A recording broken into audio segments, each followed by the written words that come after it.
Дигни темпото, увеличи печалбите. Темпобет. На страната си.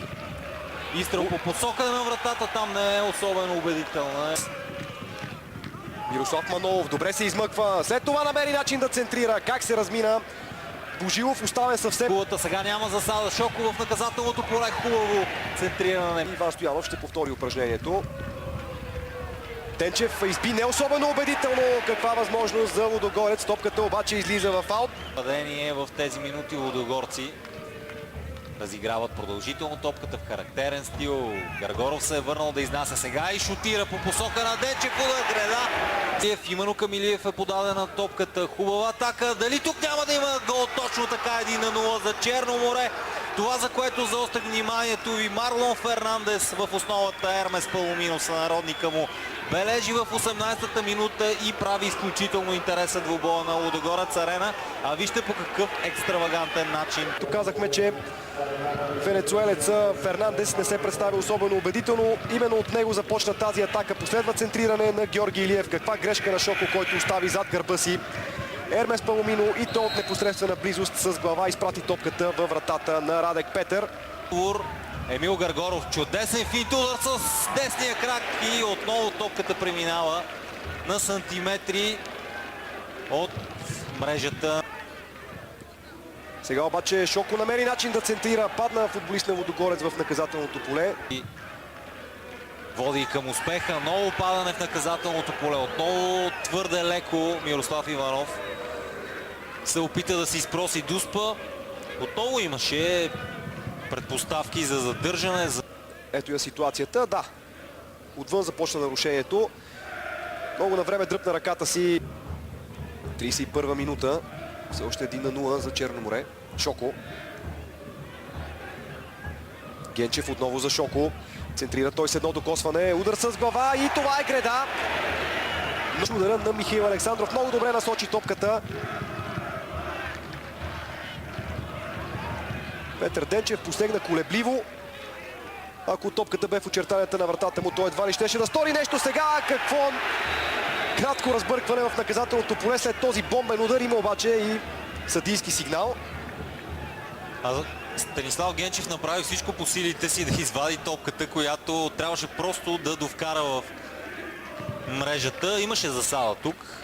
Виждаме ситуацията. Направи подтровосото по трибуните. Прекрасен авантаж на Александър Костадинов. Марлон Фернандес влиза в наказателното поле. Може и да шутира. Опита се да направи нещо много технично, но не е достатъчно ефективно. За Гаргоров. Прекрасна техника на Гаргоров. Отличен поглед. Прекрасно подаване. Отново Денчев спасява. Последна атака на Лудогорец за първата част. Хубав удар от дистанция. Никак не беше безопасен изстрела. Разтегна се максимално Петър Денчев. Активно започват варненци. Поредният сблъсък между Паломино и Шоко. Много по-мощният Паломино измъкна тази топка. Сега удар имаше рикошет в футболист на Лудогорец. Видяхте как веднага Георги Илиев прибра крака си и Мирослав Иванов откровено симулира. Хвана се обаче Александър Костадинов.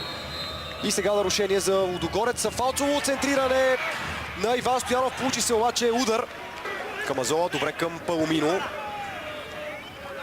И сега Манолов екна срещу Гудан. Преодолява го, излиза сам срещу вратаря и това е 2-0 за Черно море. Каква ефективност демонстрират футболистите на Стефан Генов. Това е Марлон Фернандес, който прегръща своите съотборници. Прекрасен гол и така Черно море вече води с 2-0. Манолов страхотно се измъкна тук от опеката на Гулдан.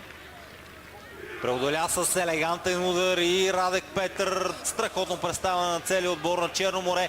Търпеливо изчакаха своя миг гостите. И в тази 56-та минута вече имат много комфортен аванс от два чисти гола. Момент, в който Ивайло Петев ще извърши смяна в своя отбор. Неубедителният Мирослав Иванов напуска на него. И Росен Колев с влизането на Кабаселе. Зад него ще заиграе капитана на Лудогорец. Контратакуват много добре. Сега чудесен удар, спасяване на Радек Петър. Всяка една възможност се оползотворява. Виждаме и удара на Георги Илиев. Специалитет на бившият национал. Гаргоров по всичко личи ще изпълни този пряк свободен удар. Изстрел на Гаргоров, спасяване на Денчев. Отлични оценки заслужава този вратар. Черно море. Възможност за да бъде отбелязан трети гол. Дали ще видим трето попадение в срещата? Не, защото топката излиза в аут, но тази контратака на варненци беше светкавична. За сметка на този футболист Мирослав Манолов.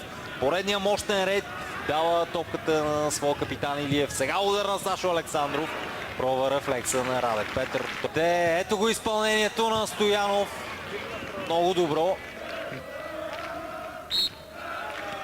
Чухте и последният съдийски сигнал. Поредната изненада във Виктория. Футболно първенство е факт. Черно море победи категорично с 2-0. Не толкова от към голово отношение, колкото от към играта, която показаха футболистите на този човек.